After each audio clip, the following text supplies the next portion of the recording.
Skip Weber at Weber Chevrolet. You can say you have the best price, and we do. You can say you have the best selection, and we do. But people don't sit there with a notepad writing down prices. They look at the spokesperson and say, is this somebody that I can do business with? Is this somebody I can relate to? And that's why a lot of people hire spokespeople that are popular. And then there was a big debate that I had with my dad. I always loved radio, and I could say much more. That's when he really drilled the philosophy. And he says, yes, but they cannot see you. That's why I do the ad like this. I mean, if you and I can talk about everyday life and people can see that I'm not somebody that lives in a high castle, that I have the same problems and the same issues and the same challenges every day, we are in for the customer because we are alike. We put the customer first because we want to be put first when we're customers somewhere else. It's all about relatability, and we're going to be trustworthy. We are as much of your friend as we are your salespeople. Weber Chevrolet, Granite City, Columbia, Illinois, Alvin 270, and online at WeberChevrolet.com.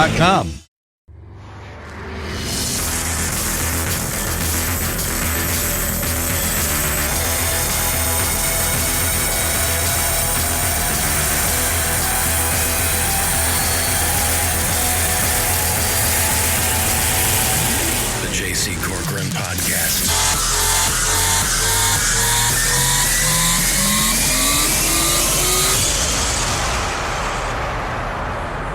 So this guy calls up his boss and he says, boss, I can't come into work today. And his boss says, what's wrong? And the guy says, I have anal glaucoma. His boss says, what's that? He says, I just really can't see my ass coming into work today.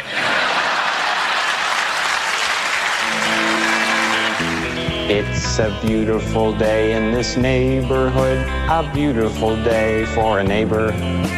Would you be mine? Could you be mine? It's a neighborly day in this beauty wood, a neighborly day for a beauty. Please, won't you be my neighbor? I have always wanted to have a neighbor just like you. I've always wanted to live in a neighborhood with you. So let's make the most of this beautiful day. Since we're together, we might as well say, please, won't you be my neighbor? I'll be back next time. Bye-bye. We're on in 10 seconds, so get ready to have a good time. We're going to be here for the next 2 hours. And what I do here on Sunday mornings, we tell old stories. You know, I've been backstage, on movie sets and comedy shows and concerts and a couple of situation comedies and just all sorts of stuff, and all those trips to New York and Los Angeles, which totaled over 400. I've interviewed over 2,500 celebrities, and believe it or not, some of this stuff, I know what I'm talking about. You'll never really hear me pontificating about golf because I don't really know that much about it. I don't even play that often. I'm not very good. I'm not terrible, by the way. My short game is actually pretty darn good, and I've always been able to putt. But my tee shots, well, let's just say oftentimes they might end up anywhere. But I like being out there. It's like George Carlin said a long time ago, there's nothing really wrong with golf except for the insufferable nitwits that you have to play golf with. I don't know what it is about people playing golf, but I've been in so many situations where the people who seemed normal to begin with just turn into flaming a-holes when they get out of the golf course. And sometimes that a-holedness, I just coined a word there, is a result of them just being jerks. And so when they get into a high-profile situation with a lot of other people and you're trying to impress somebody, I don't know, it just seems to exacerbate the situation. But whether you're watching or playing, let's just say watching. Say you're watching a baseball game. There's so many different factors that go into what you're seeing as the game sort of plays out, because you have all this strategy, you have the ball bouncing around all over the place, people make errors, people have errant throws, you got a guy who isn't expected to be a great hitter and just bounces one off the wall. You have all of these different variables. In golf, if you're standing around discussing your last shot, it's pretty limited conversation. It's in the rough because you didn't hit it right. And I like to play 9. 9 is perfect. It's about an hour and a half I'm convinced the guys who play 18 are just trying to stay away from their families for as long as they can. But the reason I bring all this up is years ago when they had the BMW US Senior Open or something out at Belle Reve, they had a big media day out there, and you sat there and you listened to a bunch of speeches, and then they brought Tiger Woods up on the satellite, and some people got a chance to ask him a question. Jay Randolph Sr. went first, as it should be, but then we got to play the course. We got to play Belle Reve, and it's nuts because you hit the ball 7 times and you still can't even see the green, and it's just like, holy crap. And in the middle of a St. Louis summer, the other thing you got to watch out for is getting electrocuted, and they have those, I don't know what they are. They're like lightning rod type things, and they have them spread around all over the course, which are allegedly to draw the lightning to that mechanism as opposed to you standing on the 17th green. But for these, these big events like this thing going on this week in St. Louis, they talk about the volunteers. And for an event like this, they need hundreds of them. And so people volunteer, and you get a little T-shirt, and they tell you what to wear, and they instruct you as to where it is you're supposed to go and what you're supposed to do, what you're not supposed to do. And, oh, by the way, just make that check out to Belle Reve Country Club. What check? The check for $225 that you have to pay them to be able to volunteer during the golf tournament. I want to repeat that, because if you go to decide to, volunteer at the Humane Society, nobody's going to ask you for money. That's what volunteering is. You go and you give of your free time. You don't ask for anything, and they don't ask for anything other than you just, do what you have been assigned to do. But during golf, you want to volunteer? Sure. Come on down. Bring your checkbook. That'll be $225. When I heard this, I couldn't even believe it. $225 just to volunteer out there. And some people have the audacity to call golf an arrogant sport. I play golf. I'm not good at golf. I never got a hole in one, but I did hit a guy. And that's way more satisfying. It's not like seeing a guy you don't know drop 100 yards over. That's right, I hit a guy in one. What's par for hitting a guy? It's 1. If you hit a guy in 2, you're a hole.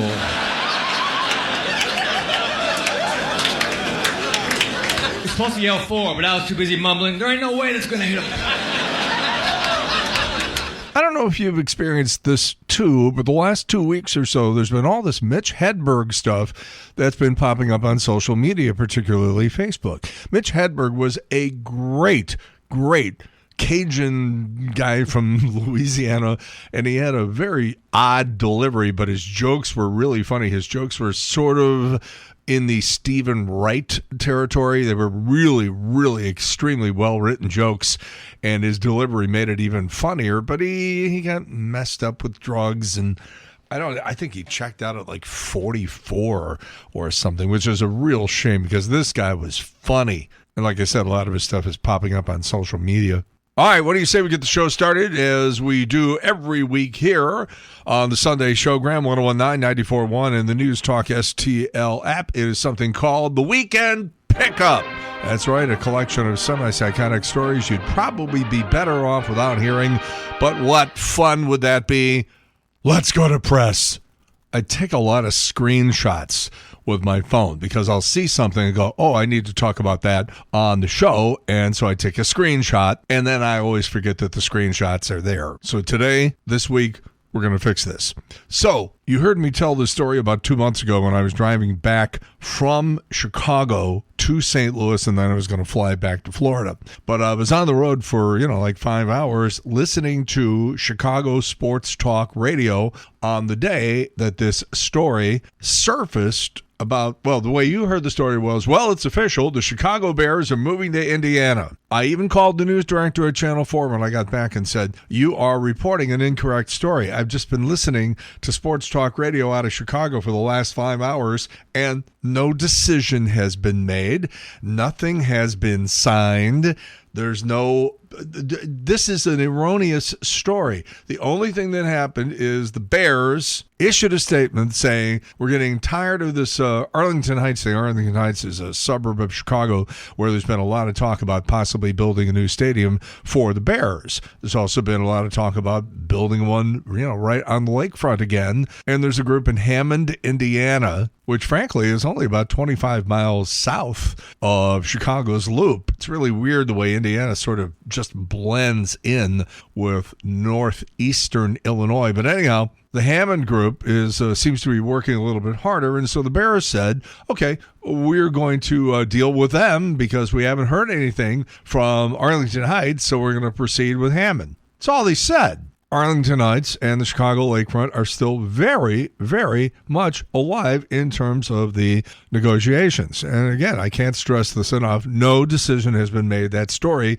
was false. And when I called Channel 4, I got the answering machine of the news director, and I left him a message. His outgoing message, by the way, said, I'll call you right back as soon as I'm able to get this. Well, it's 2 months ago. I'm still waiting. Well, now, it turns out that the NFL says, we're not really crazy about this Hammond, Indiana idea.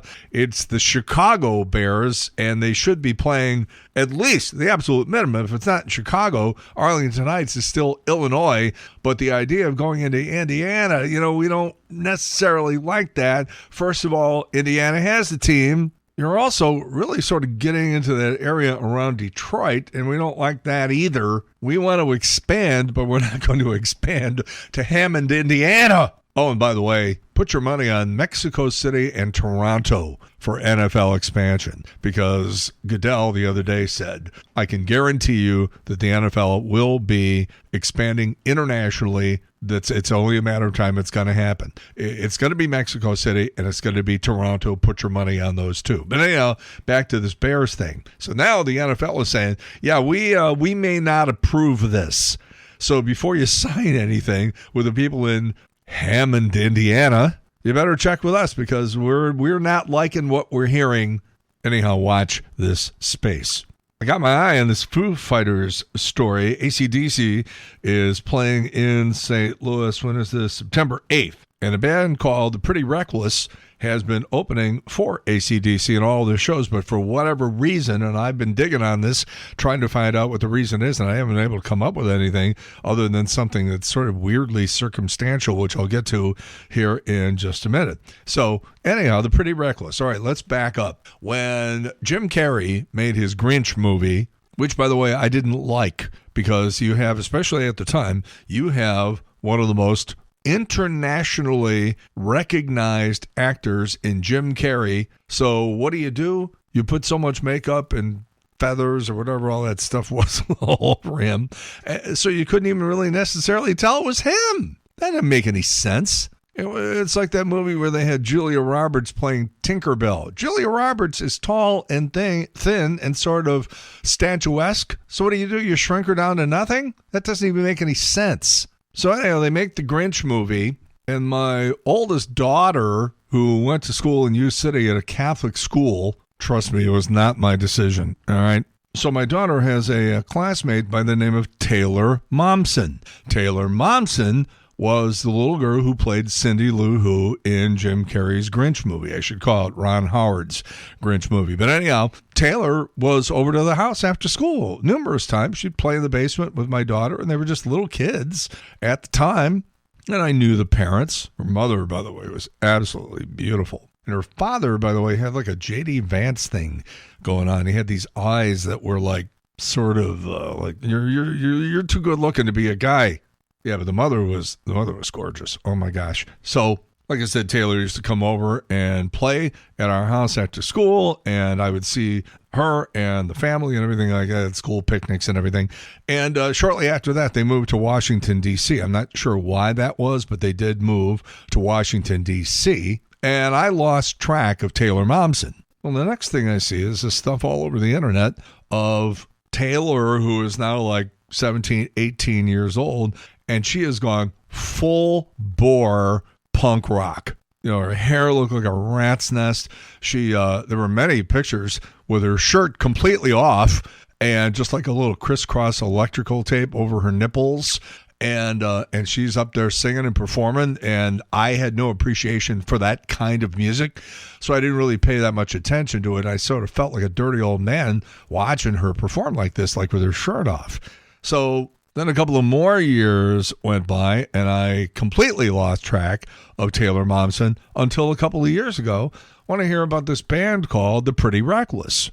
And it's pretty hard rock stuff, obviously, with a background in punk. It's not like she was going to suddenly segue into a Carpenters cover band. So she's, just rocking away there with this band, The Pretty Reckless. And a couple of those songs were pretty darned good. And then I think it was CBS a couple of years ago did it was like one of these 3-hour-long tributes to Brian Wilson and the Beach Boys. And they were part of that. And my recollection is they did Fun. I'm pretty sure that was it. I can only tell you this. They did a real good job on it. And Taylor can sing. So like I said, the next thing I hear is that The Pretty Reckless is going out as the opening act for AC/DC. I'm like, look at this. Little Taylor Momsen returning to St. Louis for their concert on September 8th, opening for AC/DC. What, how cool is that? She's gone full circle.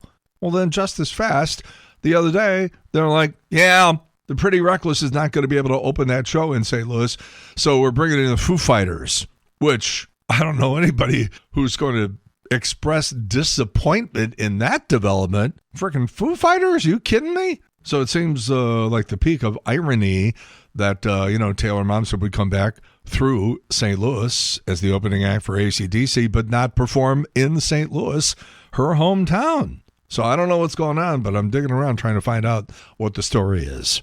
All right, back to my phone. What else I got here?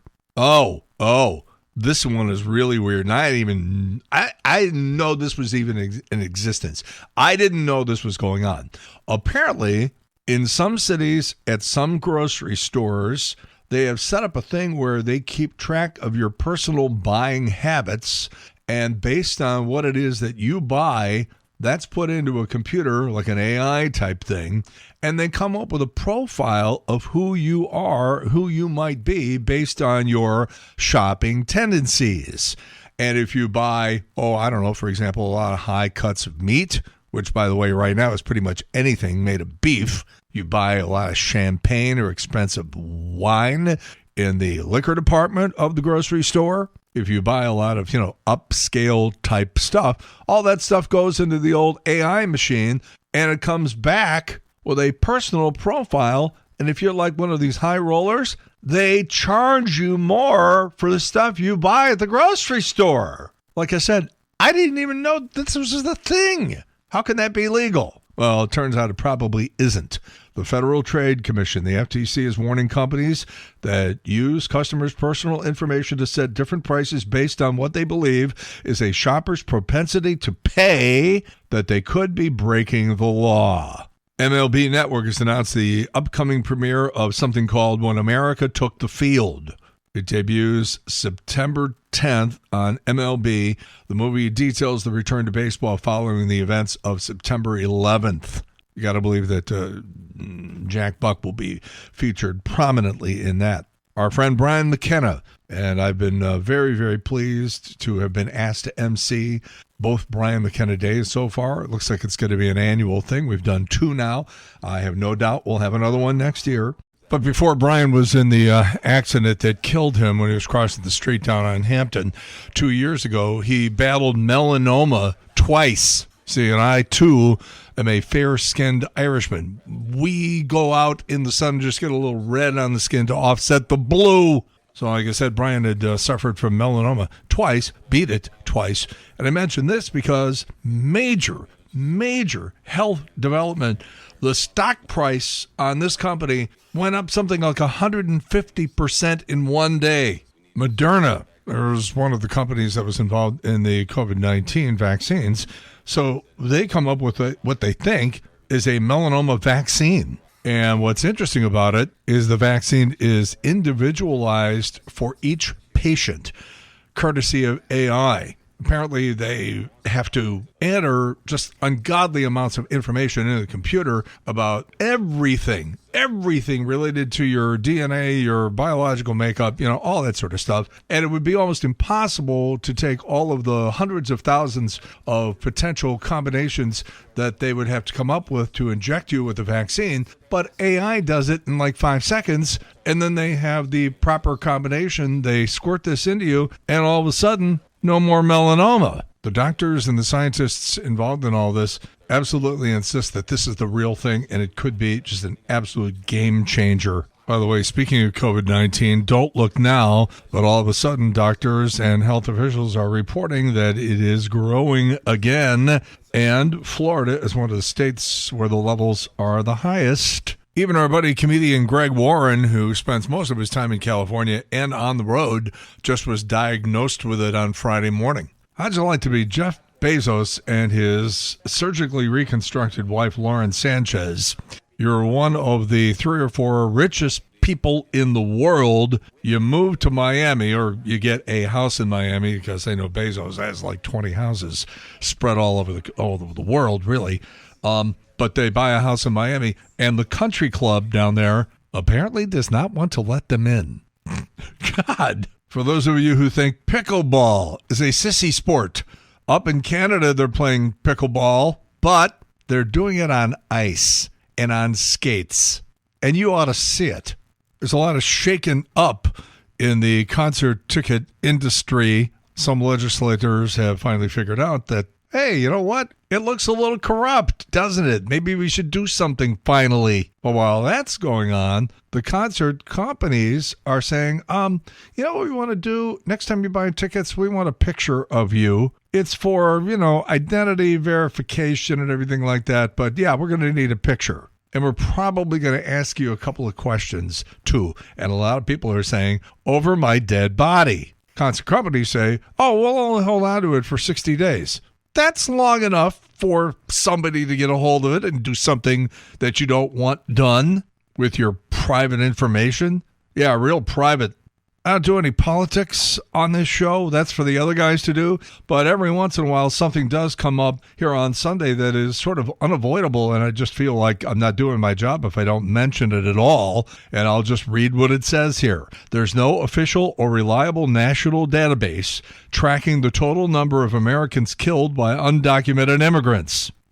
Comprehensive demographic and criminological studies, including analyses from research groups like the Cato Institute, not exactly a woke bunch of people. Research groups like the Cato Institute show that undocumented immigrants are convicted of homicide and incarcerated at lower rates than native-born U.S. citizens. I don't make the news. I just read it. I got a surprising amount of pushback. There wasn't that much, frankly, but it was more than I was even expecting. This is what I was talking about, the Axl Rose thing. When a guy comes and a year into the existence of our brand new, beautiful concert facility out in Maryland Heights, he's responsible for a riot that cost a couple of $1 million to fix, repair, and replace all the stuff that was damaged. They drag Axl into court, and they're like, hey, you can't just do that. You broke a couple of laws, and we're prosecuting you. So Axl doesn't like that, so he goes on the rest of the concert tour with Guns N' Roses wearing a T-shirt that in big block letters says St. Louis sucks. Well, then it all blows over. They settle the whole thing, and now he's back. And to my surprise, very few people say, hey, why don't you go pound sand? You think we're stupid? We have seen all the stuff that you've been saying and all the T-shirts that you've been wearing about our fair city. So beat it. Didn't really happen. And I should also point out that, seeing the pictures of the people going in and out of that place, that concert last weekend, it's not everybody, but an awful lot of people looked like damn fools the way they were dressed. Grown adults. Human beings with families and jobs and kids dressing like they're in the band. You look like fools. Oh, speaking of wardrobe, what was the year? I want to say 1980, I believe. And the Chicago White Sox, a team that has had a very, very long history of stunts and pranks and stuff like that, most of it emanating from Bill Veeck. Like I said, I think it was 1980, and they had the idea to have the Chicago White Sox wear shorts. So they had regular jerseys on top, but on the bottom you had the baseball socks pulled up to the knee, but then they were wearing shorts. And wouldn't you just know it, they got teased a lot. Matter of fact, George Brett came into Comiskey Park back in 1980 to play against his brother, Ken Brett, who was with the Chicago White Sox and wearing the short pants. And I was watching the pregame show, and George is sitting there, and he's pointing at his brother. He's like, Ken, I talked to the team, and since you're wearing your shorts today, we're going to put on our halter tops. His brother, Ken, just sort of slumped down in his chair. I was really glad a couple of years ago when we were down in Kimmswick for the total eclipse of the sun. What was that, about 7, 8 years ago? So everybody wants to know, when is the next one, or at least the next one close to me? Now, there's two answers to that question. There's going to be one in August of 2045, and that's going to be in central Arkansas. There's another one in September of 2099, and that one goes through southern Wisconsin. There's one going right through here in March of 2052. I don't think I'll be around for it. If you are a regular listener to the show, you know that I've had a thing for Sheryl Crow for a long time, and she's won 9 Grammys, by the way, and went to Mizzou, and they just announced she's going to be singing the national anthem before the Mizzou home opener next month. I'm having an interesting time listening to my friends in Buffalo, and I worked there back in the early 1980s. I still have a lot of friends there, reconnected with them on social media years ago, and they had a big grand opening of their new ballpark for the Buffalo Bills, and there is a surprising amount of unhappy people. Apparently, some of the sight lines are interrupted. They got plexiglass in places where nobody was sort of expecting it, and they're even complaining about the size of the scoreboard. They say it's not really as big as we were sort of hoping. But you know what? If you moved into a one-bedroom apartment, you'd probably have to call the landlord and say, oh, this switch doesn't work and this drain is stuck. I mean, it's just, you got a mammoth construction project like the new Bills Stadium. You got to believe that there's going to be some things that you have to work out. A lot of people don't remember this, but for the new Busch Stadium, originally they had self-standing, self-supported foul poles in left field and right field. And as you looked at the foul pole, as you looked down, as it got closer and closer to the ground, or wherever the point was at which the foul pole connected to some sort of base, the foul poles flared way out to the left and right, so it would hold up and wouldn't fall over. The problem is that anybody who is seated out near those foul poles are like, we can't see the field. There's a giant yellow mesh standard, if you will, that's all spread out here. We can't see the field. They had to rip them out and put in regular ones that were skinny and just go up and down. Now, having been born and raised in Chicago and going to Wrigley Field since I was 4 years old, you don't do a lot of complaining because you could very easily be seated behind one of those girders where you got to lean left over here. Here's the windup. And then you got to swing over to the right, and here's the pitch. You got to do that for 9 innings. Left over here, and then right over here. I wouldn't be complaining about plexiglass. Meanwhile, at the University of Illinois and their new stadium, they also have a new replay board. And I'm not getting the idea anybody's going to complain about this one. 17,000 square feet, 16 LED displays, 30 million pixels. The thing is 69 feet high and 250 feet wide.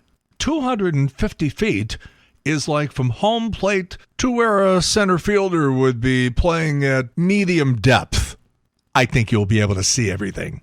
Rod Stewart has canceled his remaining farewell tour dates following a coronary stent procedure. I have 4 stents, and I don't remember being incapacitated after they put him in. I went back to work the next day. I don't know, maybe it's different when you're, 80, 81, 82? Let me check on that right now. Yeah, I was right. He's 80, 81, and 82. All right, that's enough already. That's the weekend pickup. That's how we start the Sunday Showgram every Sunday morning here on 101.9, 94.1, and the News Talk STL app. Radio. Who needs a radio? Like what you're hearing? Don't forget JC's Wayback Machine every Saturday night from 6 until 9 on 101.9 and 94.1 News Talk STL and the free News Talk STL app. Last night on the Wayback Machine, I played back an old conversation we had with Jeff Daniels, who actually came to St. Louis and was with us in the studio promoting one of his new movies. And if you missed it last night on the Wayback Machine, we're going to have it for you next hour right here on the Sunday Showgram. Yeah, let's go back to 1998. I was sitting in an interview room with Robin Williams. He was promoting a new movie that was, it was a difficult movie to watch at times. It was called What Dreams May Come. And it won all sorts of awards for cinematography, art decoration, and everything because the whole thing was shot like in a moving Monet painting. It was a beautiful, beautiful movie to watch. But like I said, it had some very disturbing themes, and it wasn't the easiest thing in the world to watch.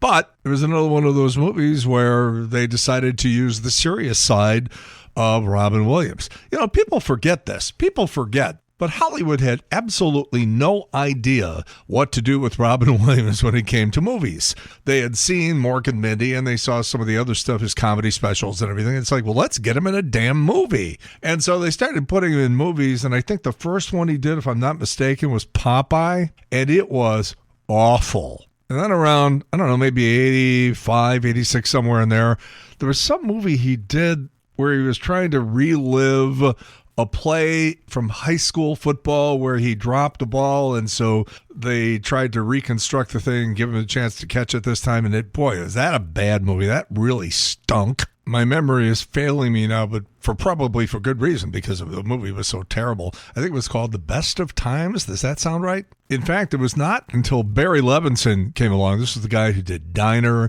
and Tin Men with Danny DeVito. Pretty good movie. He would go on to make The Natural and lots of really, really good movies. So Barry Levinson is sitting there going, what does Robin Williams do? He improvs. So let's write a script, but let's tell him that the script is just a guideline. If you want to improv, if you want to riff, if you want to change something, or if you just want to go off at some point, go ahead. Cameras will be running, and if we get something that we think is good, we'll include it in the movie. The movie, of course, the story of disc jockey Adrian Cronauer in Vietnam back in the 1960s called Good Morning Vietnam. And it wasn't until that movie that people finally figured out how to use Robin Williams in a motion picture. And after that, it was pretty smooth sailing. Still made his comedies, still made a lot of rotten movies. A movie called Father's Day with Billy Crystal that was just awful. But somewhere along the way, he managed to make Good Will Hunting, Dead Poets Society, and you can, sort of go on and on. Well, the issue with this movie was that, I got to back up. When I was doing these movie junkets, when it was your turn, they would call you and you would go sit in a little chair just outside. It was in a hotel. And you would sit and they would put each one of the stars from the movie in their own room. And it was already set up with cameras and lights and recorders and all that sort of stuff. And lots of handlers. Boy, were those people a pain in the butt. I've often said this. By the time you actually get to the star, whether it's a movie star, comedian, music star, whatever, when you finally get to that person, those people, 99 out of 100 times, are wonderful. It's the people whose job it is. It's like that David Spade role. Excuse me, I'm going to have to ask you to go sit down over there, be a lamb, and thanks very much. All that passive-aggressive stuff. But when you're sitting out in the hallway, if something loud happens, you can hear it in the hallway.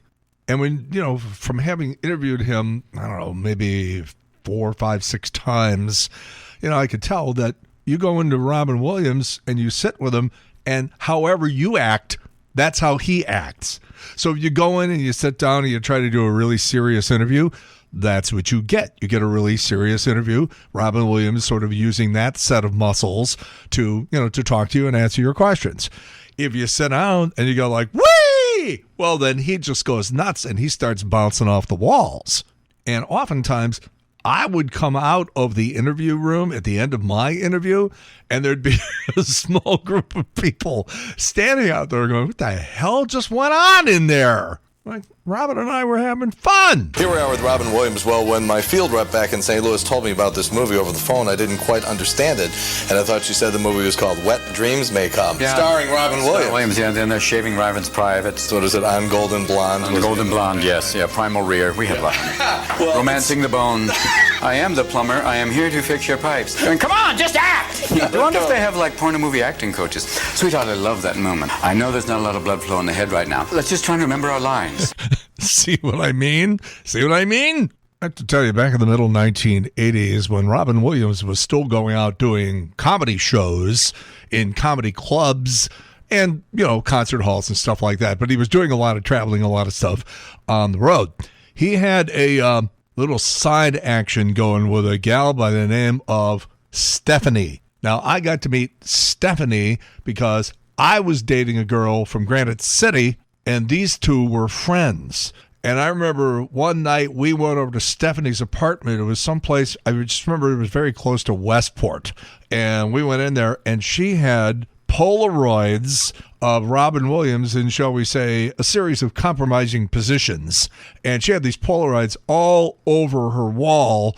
And I didn't know if I was looking at a person or looking at a bear, because that son of a gun was covered with thick. He looked like an animal. And there's even a couple of movies and TV shows where he had to take his shirt off, and you can see how thick those tufts of hair were all over his body, but it didn't bother Stephanie. I just found her picture about 3 weeks ago. I was going through some old stuff and found a picture that I didn't even know I still had. See, but this is the middle 1980s.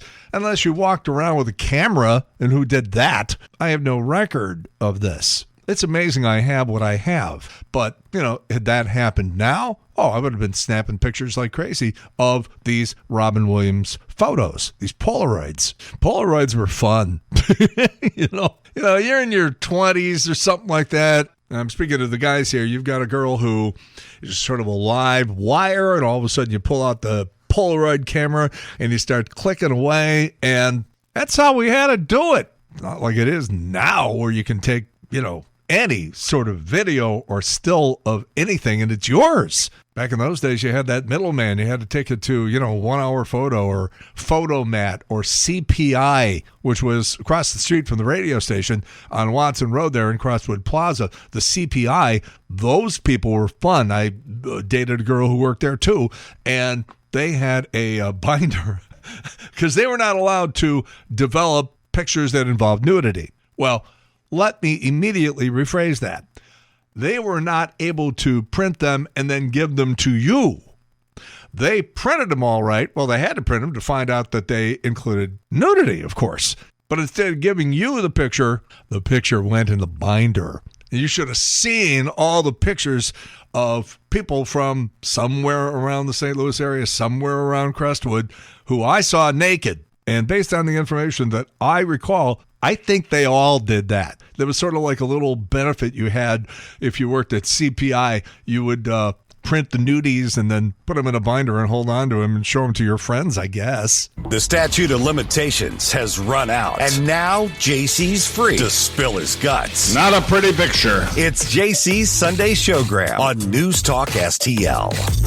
It's like I was saying just a little while ago. Most of the time when you would finally get to the big star, the music star, the comedian, the actor, the actress, whatever it is, when you finally sat down with them, they just couldn't have been nicer. They were so sweet most of the time.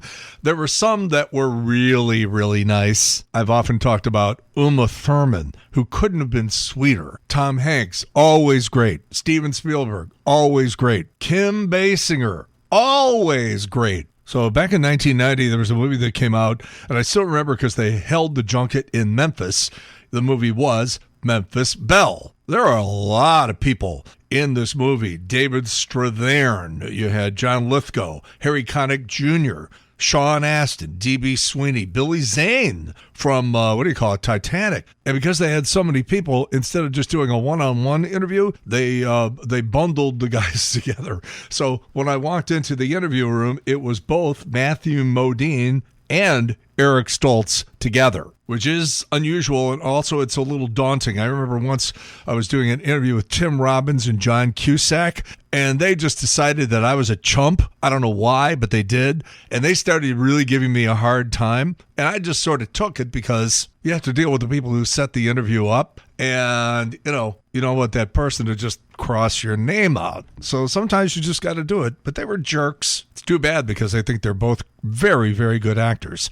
So anyhow, I walk into the room and there's Matthew Modine and there's Eric Stoltz. Now, before I can tell you what happened, I have to play you this clip, and it's with Adam West, the one true Batman. Talk a little bit about the Batmobile. Now, this thing, I think I remember having you on years ago, and you telling me that on occasion that you guys in full costume sometimes would take that thing out on Sunset Boulevard and just kind of drive around. Is that true?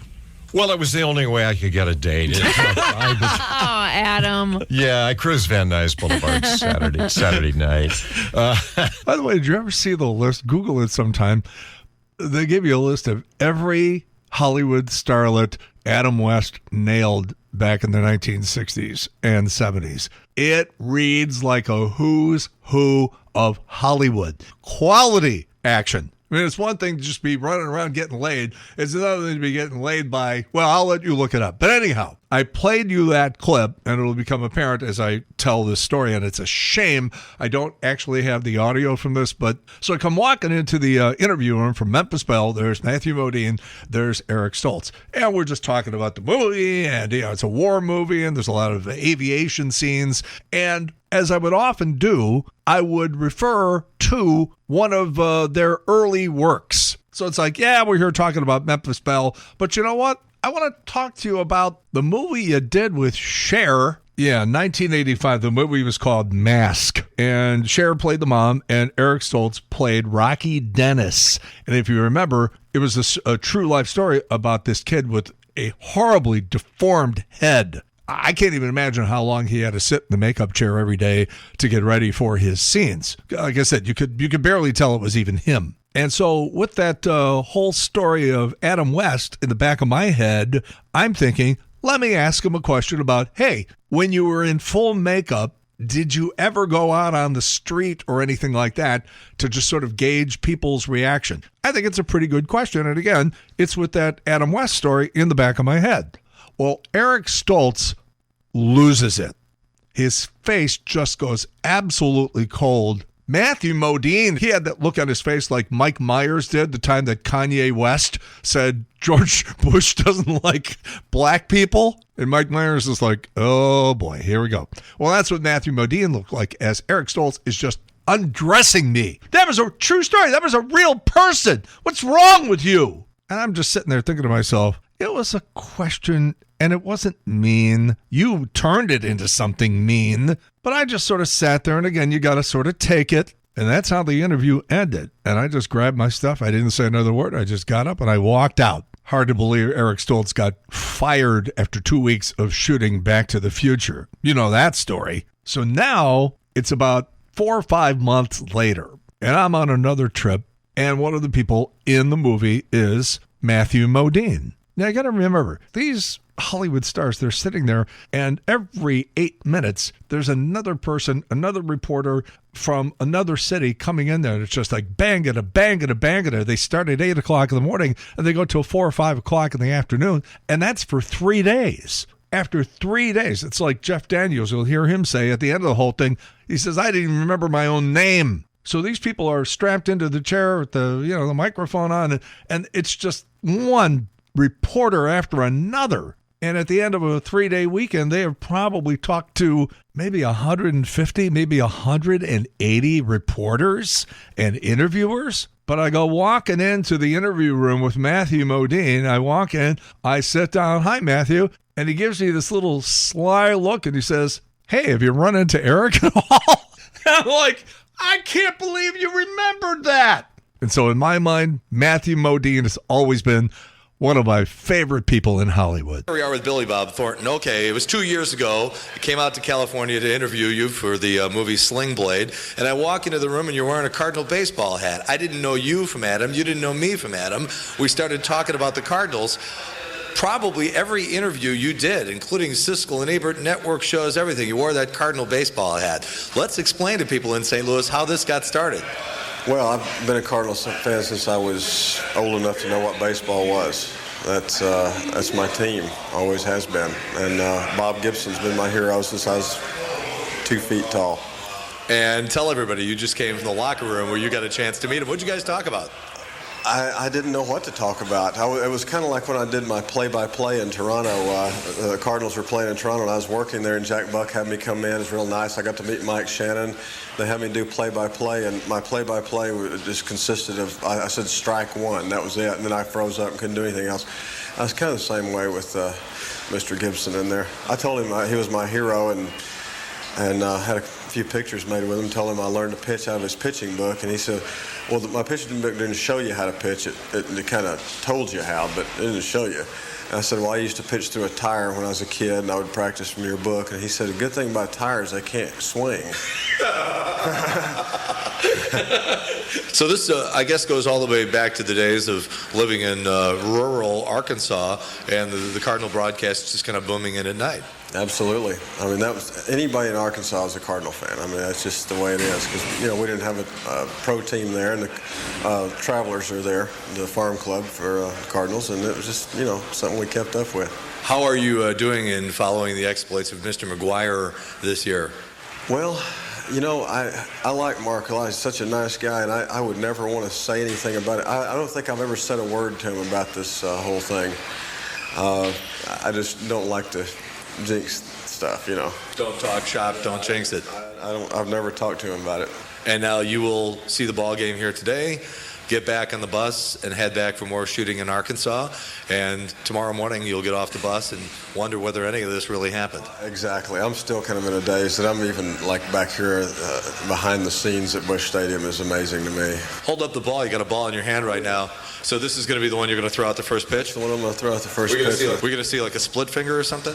I doubt that. My hand's not very big. I'm going to try a little hard slider, Cool. I'll get out of the way. Yeah. You may want to get way out of the way.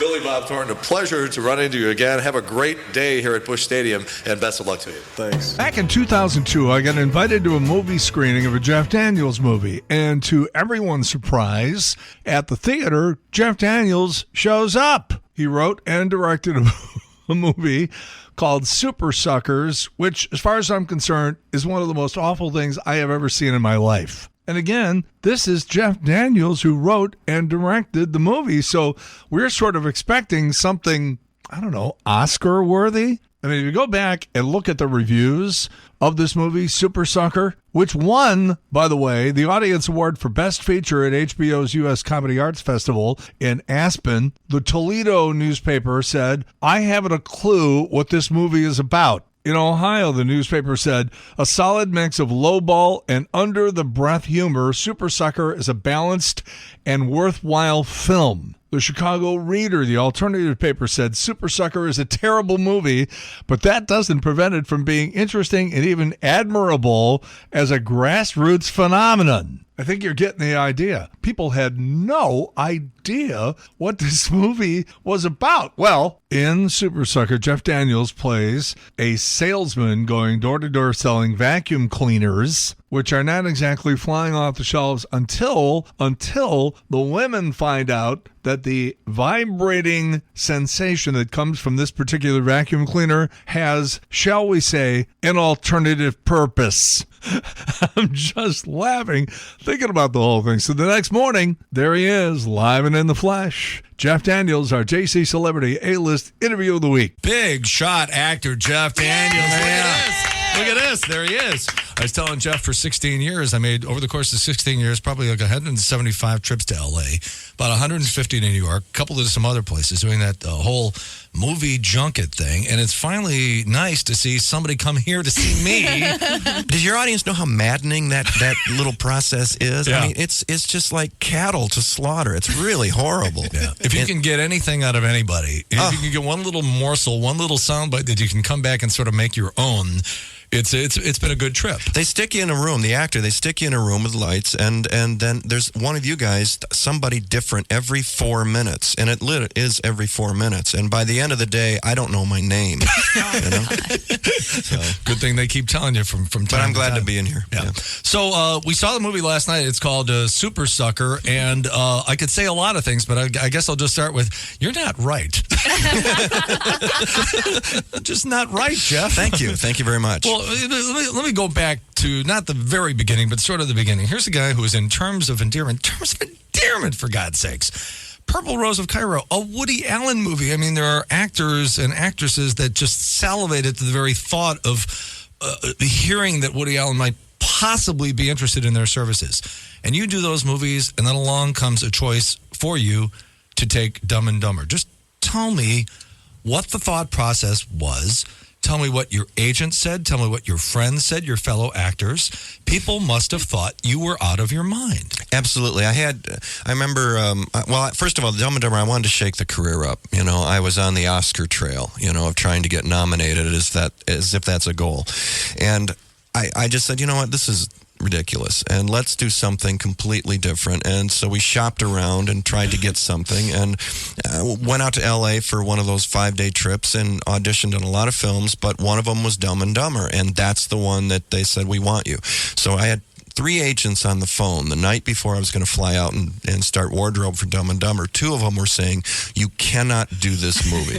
You will ruin your career if you do this movie. And the agent I've had for 25 years said, go ahead. You need to shake it up. And so we did, and Jim couldn't have been nicer to me and more generous throughout the whole filming of it. I mean, he really made sure that my jokes were worked and that he didn't step all over me. He was great.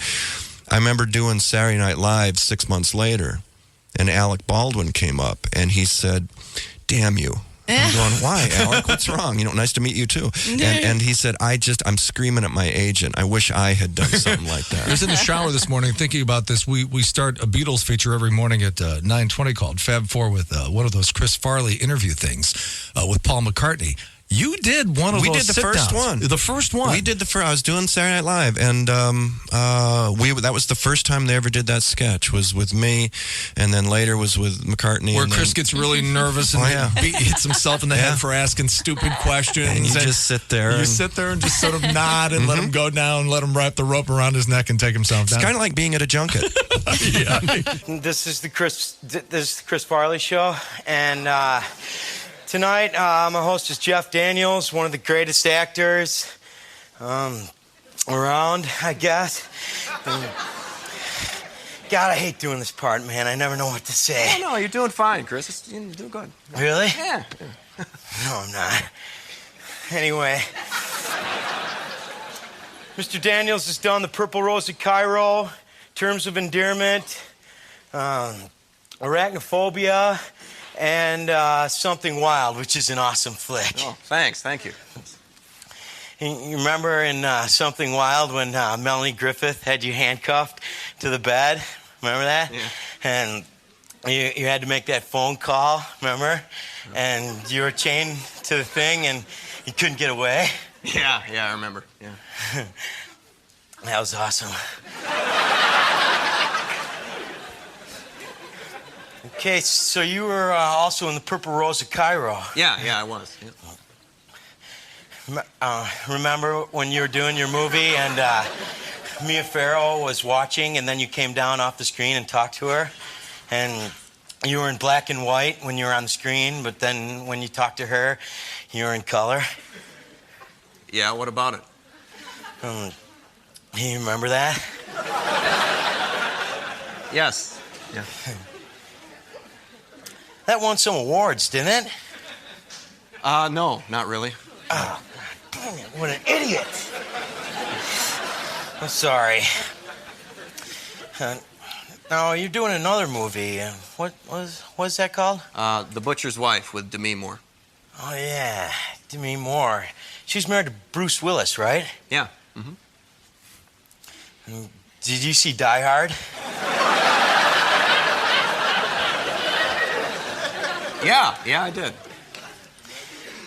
Remember when he was, he had to cross all that broken glass without his shoes on, and there was nothing he could do about it, so he just walked down all the broken glass with his bare feet?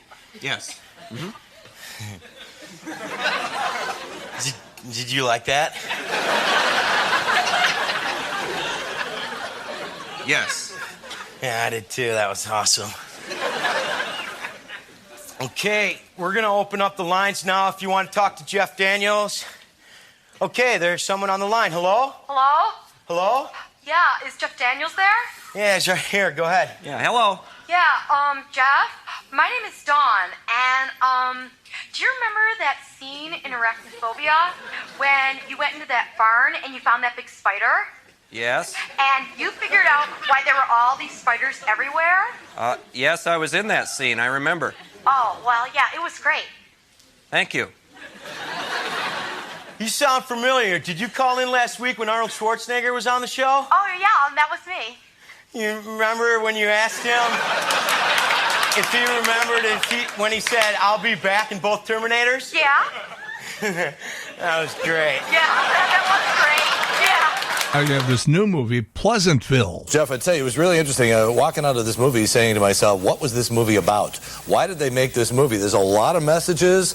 There's lots of symbolism. For your money, what's the message of Pleasantville? Well, I would throw it back at you. I mean, I'll answer it, but what do you think it's about? It's kind of one of the things I liked about making the movie is that we don't necessarily answer all the questions. And by the way, that's one of the things I like about it, too. But you get a little bit of liberation. There's even some race, conformity, art, that kind of stuff. When you throw a blanket of pleasantness over the entire world and you try to make everything one way, you squelch and squash a lot of creativity and a lot of individuality, and the movie speaks to that. This color that keeps popping out in this black and white world, is this a metaphor for all these people, this individuality, this creativity trying to get out, and when that gets out, sometimes it's dangerous, but sometimes it makes the world better. And so to make everything pleasant, you're not necessarily moving forward. Well, Jeff, every year being from Michigan yourself there, you know about that area and the great vacation land that it is, but the whole area is frozen in 1955. And sometimes when we go up there,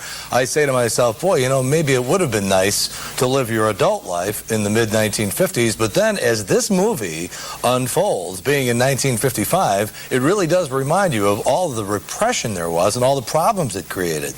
Well, it was also a more innocent time. It was before the 60s. It was before the internet and global communication where everybody gets everything right now. It was just a more simple time.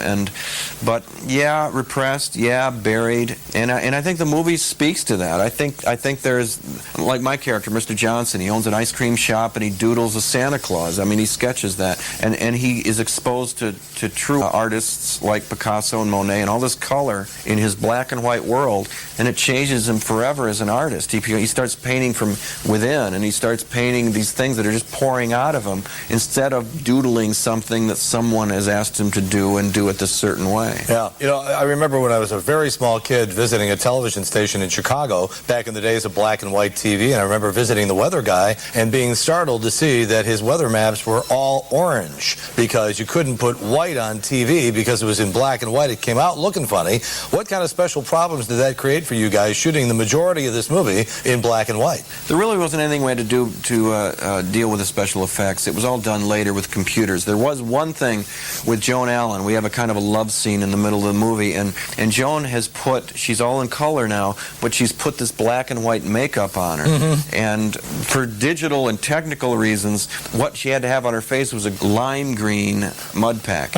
And so we're playing this love scene through this mud pack and trying not to laugh and the whole deal. She was a pro. She was great. I'm the one who had to kind of, deal with it and get over it. while your character is very important to the storyline, this is very much a supporting role. What is it about this point in your life and in your career that makes you want to take a role like this in a movie like this as opposed to a starring role? Well, I'm an actor, that's it. And a good role is a good role, and it really doesn't matter. Supporting or starring, it really doesn't matter. You bounce around, and it's not on the list that it has to be starring. Gary Ross wrote this part, and he wanted me to do it. He didn't take it to anybody else, and you're an idiot if you say no.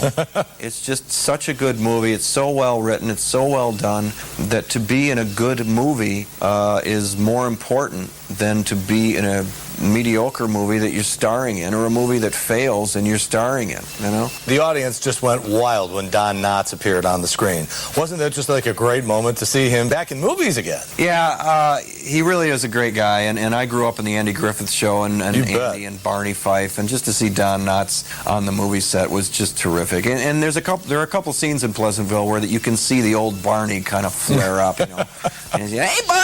He starts to do the thing, and so it was great to see him. Well, what a cast. William H. Macy, Joan Allen, J.T. Walsh, Don Knotts, Tobey Maguire, the great Reese Witherspoon, and, of course, Jeff Daniels with a soundtrack from Randy Newman. The movie is Pleasantville. We want everybody to go see it. A fabulous movie. Jeff, congratulations. Good luck to you. Thanks, J.C. So what's going to happen now? I don't know. Pleasantville. What are we going to do, Bob? Well, we're safe for now. Thank goodness we're in a bowling alley. JC's Wayback Machine. The light turned green, I pulled ahead. You crossed the street and I almost killed you dead. Thank God I quickly hit the brakes. I saved your life for heaven's sakes. Though any court of law would say I was not only right, I had the right of way. You turned my sunshine into rain when you lost your mind and went insane. 'Cause through my windshield I could tell you must have family in the depths of hell. Your eyes were wild, your teeth were bared. Anatomical references filled the air. And when you flipped me off, you brought a hardness to my world of soft. There's nothing I can say or do to make this wrong all right with you. So have a good life, then die. I hope it hurts so much it makes you cry. I hope it's torturous and slow. I hope you know you're gonna go. Have a good life, then die. Have a good life and die. I hope it hurts so much it makes you cry. I hope it's torturous and slow. I hope you know you're gonna go. Have a good life and die. Actor Jeff Daniels entertaining you here on the Sunday Showgram with JC on 101.9, 94.1 and the News Talk STL app. How you doing? Jeff Daniels is a very interesting guy. He's portraying Ronald Reagan right now on that movie. I think it's on Netflix. Yeah, he plays Reagan. But I would go into more detail on that movie, Super Sucker. But that's something you're going to have to do on your own, because people who see 200, 300, 400 movies a year, the highest I ever got was 130. That was probably back, 1999, 2000, 2001, right in there. For a couple of years, there were a lot of times I would see 3 movies in one day. I would do a morning radio show. Then there would be a screening at 10:30 or 11 o'clock. Go to see that. Go have lunch. Then they would do another one at usually like 1 o'clock in the afternoon. Then you come home, have dinner, and then go back to a third theater for a 7 o'clock screening that night. That didn't usually happen year-round, but like in September, October, November, December, right in there, when all the Oscar bait is released by Hollywood, and just, you got to see every movie, and, the people whose job it is to make sure that you go to the movies are on top of you, and it's like, are you going to go? Are you going to go? Yeah, I'm going to go. Okay, because we really need you there, because their jobs are dependent upon it, making sure that they get these great turnouts for these screenings, but 3 in one day. So, yeah, like I said, I think 130 is about, that was my peak. So like I said, this movie Super Sucker comes out, and people whose job it is to review movies had no idea what to say when they came walking out of the theater. It was sort of like, what the hell was that? And I'll only tell you, it was a movie about a door-to-door vacuum cleaner salesman who, how do I say this, gingerly, the ladies to whom he was attempting to sell these vacuum cleaners realized, figured out along the way somewhere that the certain vibration, shall we say, that the vacuum cleaner made served, and again, shall we say, an alternative purpose. You following me? And again, some of the critics liked it, but they couldn't explain why they liked it. And a lot of critics were like, this is like the worst movie ever. And then one critic said, this is a terrible movie, but that's not necessarily a bad thing. Now you figure that out. What the hell sort of a review is that? How are you supposed to tell from that whether or not the movie is worth seeing? But that's the way it goes, you know. Window World, great folks, and they got to be getting really excited over there because they are huge St. Louis Blues fans. When I went over and toured their facility, their factory and their headquarters, all in the same place, and you can walk along and sort of see all the work being done. It's really fascinating to see. They gave me a bunch of blues swag, hats, a pullover for the fall with the Window World emblem and then the St. Louis Blues emblem on it. And they love the St. Louis Blues, and for that, you got to love them. Well, about 80,000 customers in St. Louis will tell you how great Window World is. That's a lot of people, 80,000. And I think it's that lifetime warranty, you know, because it covers everything. Parts, glass, breakage, labor, whatever. You break a Window World window, and all you do is text them and say, hey, we had a little accident here. And they come out and they take care of it. You never have to reach for your purse. You never have to reach for your wallet. The entire thing is covered. There's another window replacement company that says, yeah, break a window and we'll come out. Well, I'm sure they will. Unfortunately, they didn't say anything about we'll come out and we'll take care of it and not charge you anything. They've got the Good Housekeeping seal of approval. Better Business Bureau loves them too. Call for a free home estimate. Right now, they've got 36 months, same as cash financing with approved credit. And before you know it, you're going to be trying to keep the cold air out and the warm air in. And I don't think I've ever lived in a house where all the windows are cool. You know, there's always one stinker of a window that it's like having a window open during the winter. And you try all the stuff, you try putting blankets and towels, and you get that 3M plastic and you put it on there, and it's like, just, you know, get it over with, get it taken care of, get it done right, and get it done inexpensively and by people who know what they're doing. Phone number, 1-800-GET-WINDOWS, or online, windowworld.stlewis.com. I didn't know St. Louis and Andy Cohen had his own Sirius XM show. And so a couple of weeks ago, he has the other famous person from St. Louis right now, John Hamm.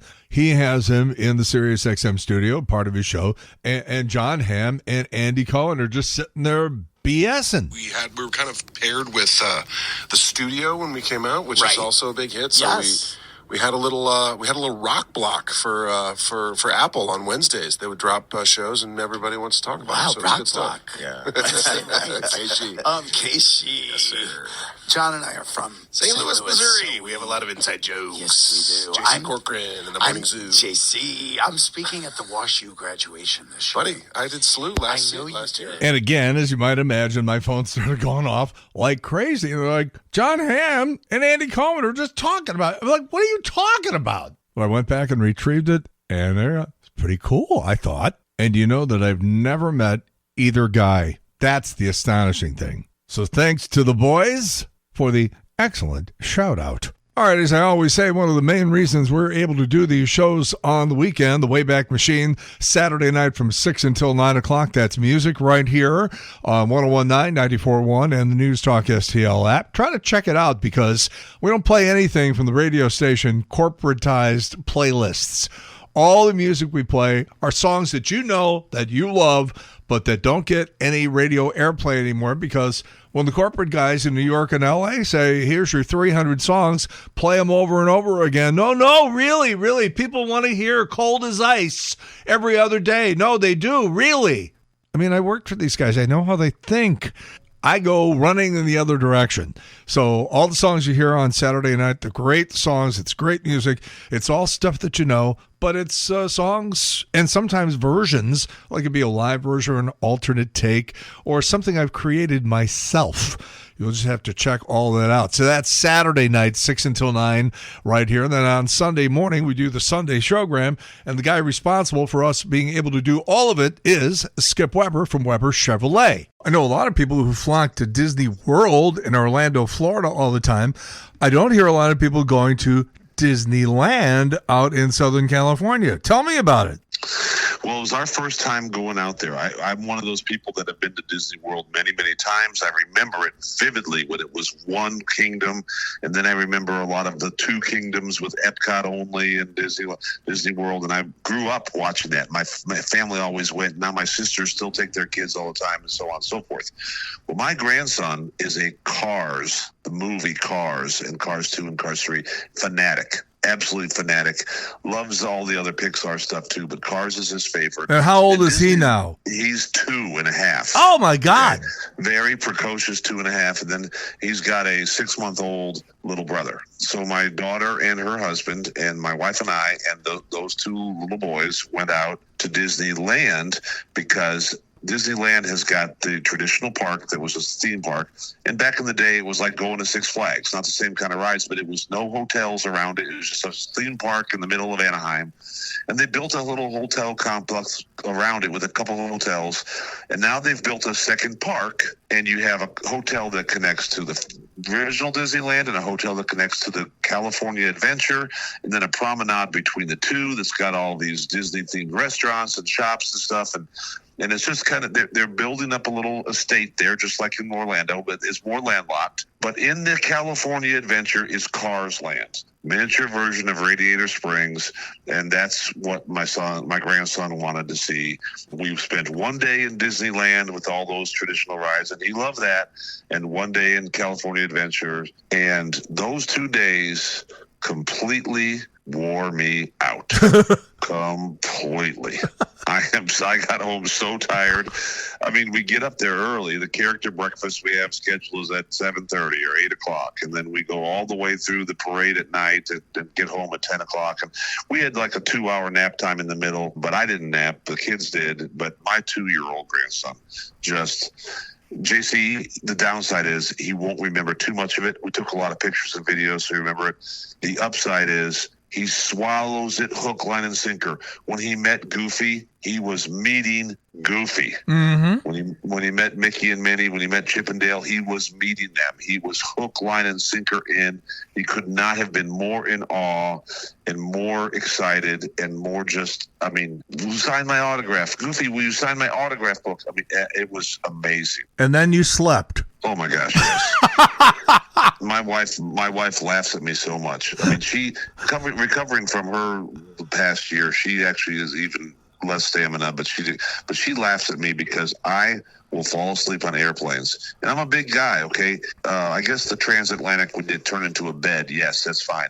But the regular airplane seats, they're not conducive to a guy my size sleeping. It doesn't matter. I will slump over and sleep like some kind of backwoods hermit in a thing. My wife just laughs at me, and I'll be sore because but I was wiped. Yeah, see if you can pick up a used C-130 or something to get you around the country. Yeah. Switching gears, we're coming up in a couple of days on the anniversary of the death of Stevie Ray Vaughan. Now, that morning, I was on the air on 93.7 KSD, the classic rock station, and we were trying to get information. Only thing I could think of to do was to call my old friend Marilyn Mee, who worked at a radio station up there. She was radio for like 4.5 decades, and she was very gracious with her time. We played back the interview last hour of her account of the whole thing. You, having spent so much time living living in Texas, this must have been a pretty big deal for you. It was a huge deal for me. I was living in Texas at the time. I was living in the North Dallas area.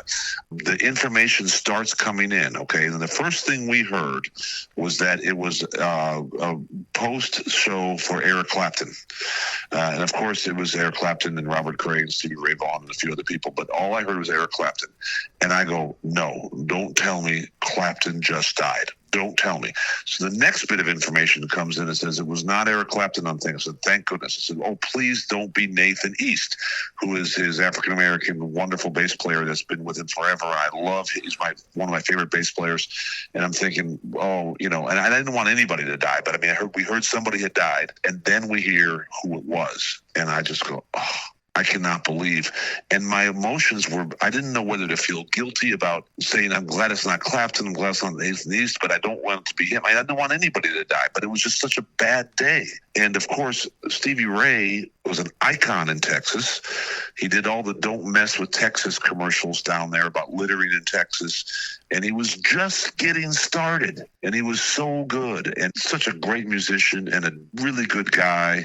And his band Double Trouble was great. And his brother Jimmy, with at the time was going in the Fabulous Thunderbirds. And I mean, I don't know. It was just awful, JC. It was just awful. While you were traveling and we were just sort of hanging out here, we crossed over into another month. And why don't we start by just giving everybody the updates on the 2027s, because we're almost there.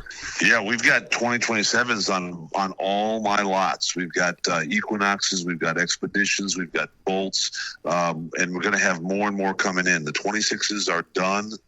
They've built their last 26s, but we still got a lot of them. Okay, we got a lot of vehicles, and let me just tell you something. We have like events all through the year. I mean, we're the 4th of July and Memorial Days in May and President's Day, and we do Truck Month in March and all this. We really don't have anything in August except for every year we say it's back to school time, but that's not. I didn't want to do that. I don't want to have back to school sale. I mean, first of all, the kids going to school are not the ones buying the cars. I mean, maybe they're driving them, but I don't want the parents to say, back to school, I got to get a car. I mean, I never liked that all through my career here. So what we did is we're having a Labor Day sale in August. A Labor Day sale goes all the way through Labor Day weekend because we're closed on Labor Day anyway. So we are doing Labor Day right now. And because of that, we decided very beginning of the month that we're going to try to sell a record amount of vehicles for us in August. We'll try to sell more vehicles than we've ever sold in August. And so we're doing it. We're going very big, going very deep on our discounts. We've got great support from the factory because of year-end clearance. We've still got 0% for 60 months, 5 years on a lot of vehicles, or 2.9% for 6 years, that kind of thing. We've got great financing, help with that. So there's a lot of really good things happening. And then we've got a ton of pre-owned vehicles because we had a big June and July, so we had a bunch of trade-ins. We're still doing the thing where we'll buy your car even if you don't want a new car. So we're getting a lot of acquisition. So we got a lot of new, a lot of pre-owned, and we're going to sell a ton of them. Check out our website. You'll see the details, and you'll see why. I can see why they're going to sell a lot. That's a lot going on at Weber Chevrolet. 3 locations, Granite City, Columbia, Illinois, all of them 270, and online at WeberChevrolet.com. Of course, the Ford dealership in Metro East as well. Skip, welcome home, and we'll talk to you in a couple of days. Thanks. All right. Thanks, JC. It's JC's Sunday Showgram. All right, then we got Styx in Chicago tomorrow night. Todd Rundgren is in town at the pageant next weekend. Lionel Richie coming into the Muni of all places. Wallflowers on the 30th. Celebration Day, St. Louis Music Park. That's on September 6th. That's the Led Zeppelin tribute band. Casey Musgraves on the 12th. Robert Plant at the pageant on the 18th. Alison Krauss, September 22nd. Beth Hart. You might remember some of her songs that we played on the river back in the day. She had a thing called the LA song, which is just a marvelous song. Factory on the 22nd. September 26th, Starship and ARS, or at least what's left of them. Family Arena. Supertramp. And again, I don't know who's left in Supertramp. I'll have to look that up because Roger Hodgson has been playing solo for the last, 15 years? Saw him down on the boat a couple of different times. And man, does he sound good. But I don't think he's got anything to do with Supertramp now. Like I said, I'm going to have to look that up. Bruce Hornsby and the Noisemakers. I guess the Range doesn't exist anymore. That is at the Factory on the 7th of October. Lou Gramm with John Waite, Family Arena, Saturday, October 10th. That's a good show. And then Sting at Stiefel on October 17th. Now we're into November, and you got Mickey Dolenz of the Monkees at the Family Arena. Journey at the Enterprise Center, Monday, November 16th. Same night at the Factory, Little Feat. And that's as far as I go, November 16th. Those are good shows. There's a lot of really, really good shows in there. And again, as I said last hour, I don't do politics on the Saturday show or on the Sunday Showgram. I leave that to the other guys. But I can't help but have it in the back of my mind as I look at those last three shows that I mentioned. Mickey Dolenz on November 13th, Journey on the 16th, Little Feat on the 16th. That's after the midterm elections. What exactly do you think we're going to be looking at by mid-November? I had the TV on today and watching a lot of stuff and a lot of discussion about how both parties are sort of positioning themselves for the inevitability that something is going to get messed up on Election Day. What is the world going to look like by mid-November? I don't think I want to think about it right now. I talk about all the behind-the-scenes stuff. Nobody really tells you anything about how the industry, especially in St. Louis, about how it works. And I've always done that. I just figure that if you're listening to the radio, you deserve to know how decisions are made, why people come and go, why radio stations change from one thing to another, why, something that you used to like isn't there anymore, or somebody that you used to like isn't there anymore, and all the budget cutting that's going on, the layoffs are just so awful.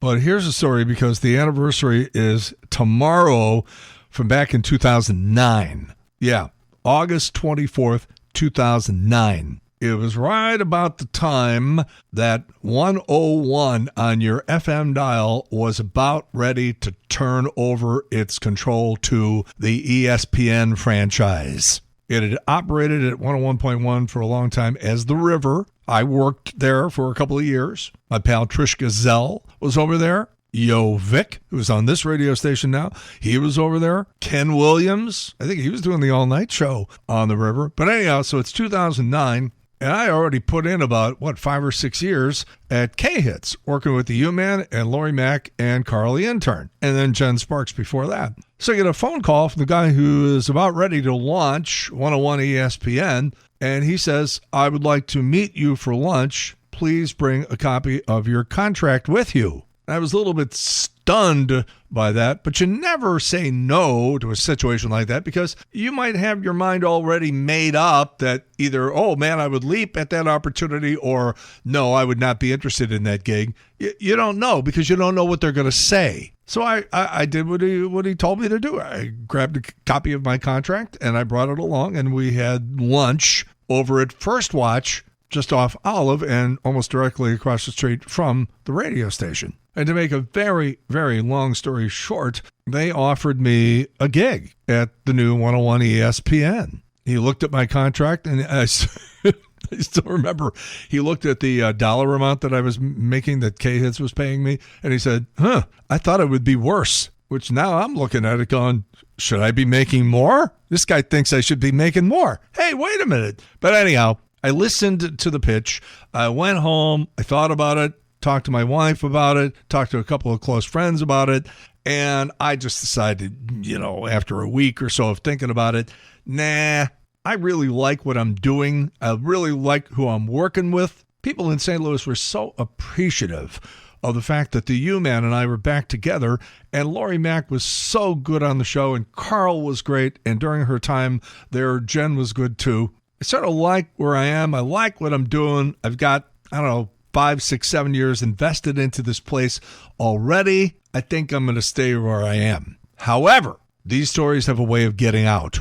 You think to yourself, nobody from the broadcast industry saw me and the guy who runs 101 ESPN sitting there at First Watch, so I don't really have anything to worry about. Well, you'd be shocked. I can't tell you the number of times I thought I was doing something that nobody was seeing and nobody would find out about, and I come walking in the next day and somebody's standing at the door going, "Hey, what was all this I heard?" You're like, how the hell did you find that out? So I figure I'm going to be a good guy here. I'm going to be a good guy. And I invited my boss at K-Hits out to lunch. I wanted to tell him myself, and I didn't want him to hear rumors on the street that I was sleeping around. That I was, for all he knew, I might have pursued them. And I didn't want him to think that because it wasn't true. And I also wanted him to know that I was not going to jump ship. I was going to stay where I was. So I, met up with him. We had a nice lunch. And I said, okay, the reason I asked you here right now is because, and then I told him the story. And after the color came back into his face, he seemed pretty happy about things. And we both went our merry way. He went back to work. I went home. And as far as I was concerned, the whole matter had been put to rest. So that, as I said, tomorrow's date, August 24th, 2009. August 24th. 3 months later, Kay has pulled the plug on the morning showgram with JC, the U-Man, Lori Mack, and Carl the intern. This is how ruthless the radio business is. I was being a nice guy. I turned down the other gig. And not only did I turn it down, I went to the boss and made sure that he heard it from me, that I had met with him, but it was them pursuing me, but I was saying no to it. I was going to stay put. I was being the good guy here, a dedicated, loyal employee, and 3 months later, whoop, you messed up. You trusted us. It's JC's Sunday Showgram on NewsTalkSTL. The JC Corcoran Podcast.